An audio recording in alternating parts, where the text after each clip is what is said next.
People are getting their mail stolen, and it's gotten so bad that one neighbor put a camera inside of their mailbox, catching a criminal in the act. And let's talk about spring training. If you're going tomorrow, that's great news because the weather is going to look really nice. 2 p.m. it's going to be 68 degrees, 4 p.m. it's going to be 70. However, make sure you do pack that sunscreen. Although it's not going to feel too hot, the UV is getting to 7 throughout the day, so make sure that you're staying hydrated and you're bringing that water. People are calling for change after an honest mistake was made that led to a Rottweiler being euthanized on the day that it was supposed to be fostered.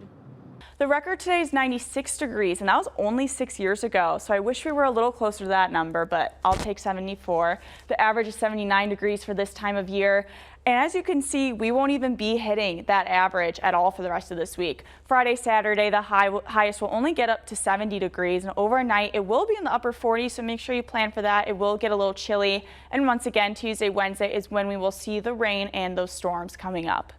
And the Diamondbacks took the victory on Tuesday, sending them to the World Series. What this means for the team and its fans. The U.S. women's table tennis team has secured a spot at the Paris 2024 Olympics. Americans are hoping that first serve will lead Team USA to a place on the podium.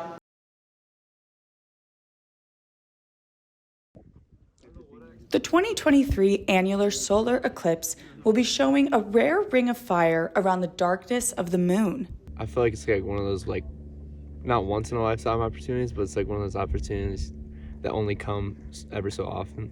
The meaning behind an eclipse is unique to a person's beliefs. But in astronomy, a solar eclipse is about new beginnings. Many people decide to camp out to see it. I don't remember my last eclipse, but I remember I was a lot younger. And I'm like thinking my next eclipse, I'm probably like, could be like with a wife and kids by that point. ASU students drove around 240 miles to watch the solar eclipse in the path of annularity, which means they're going to see the ring of fire for about 2.5 minutes. And I'm glad that we like decided to come up here to actually see it. So which way do we go? Finding the perfect spot. Gotta kick it off the bucket list. The experience is like a time capsule. The next eclipse I'll be at, I'll be thinking of this one and appreciating it maybe with other people that are in my life at that point. Reporting for JMC 330, I'm Athena Kehoe. Tempe received a taste of Hawaii this past weekend during the Arizona Aloha Festival. The two-day event brought Hawaiian culture to life. Clothes and accessories were available at many booths. The brightly colored shirts with flowers have an association with aloha. To educate and to share our various cultures, our various love of aloha. Aloha means love and it means hello. The goal is for people to learn about the culture and the love of aloha. At the mountain stage, people can experience the true beauty of music and dance that exists within Hawaiian and Polynesian cultures. The women's dances are known for their soft, graceful movements, while the men's dances emphasize strength and precision. Through each drumbeat and dance move, people experience the aloha spirit in meaningful ways.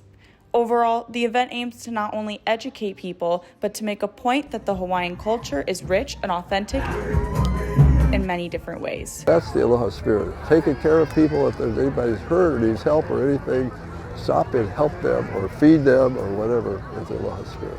The Aloha Festival gives people a glimpse of what it means to embody the aloha spirit and encourages people to learn about other cultures as well. For the Cut Network, I'm Athena Kehoe reporting. 15 different countries, 28 different states, all traveled in 21 years. Colton Fournier has flown the dreadful 12-hour flights in order to see the world.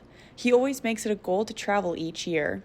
Whether it's the adrenaline rush of a 5 a.m. flight or packing up your suitcase, not allowing work to consume your life is one way Colton sees it. We get stuck in this mindset to where like all that there is work and then coming home and falling asleep. While spending a semester at the Disney College program, he was able to gain new experiences and made irreplaceable friendships. One of his favorite experiences is trying foods where they originated. Every location has their own specialty and they just know how to do it. Like they do it right. To keep track of it all, he decided to make vlogs of his journeys. Nothing compares to the first time you see these iconic monuments, but having the footage and rewatching it can take you back to the unforgettable moments. Being able to see all the adventures that I went on rather than just pictures, and like seeing the actual experience that I was going through and seeing how I felt during all of it is like really exciting to see. In San Francisco, he treated the trip like a tourist and made sure to see the Golden Gate Bridge. He will never pass up a stomach-dropping moment. And Six Flags in Atlanta met his thrilling expectations. He has a goal to make it to all 50 states by the time he's 25. They're already rebuilding for the 2024 Olympics in Paris. For Cronkite News, I'm Athena Kehoe reporting.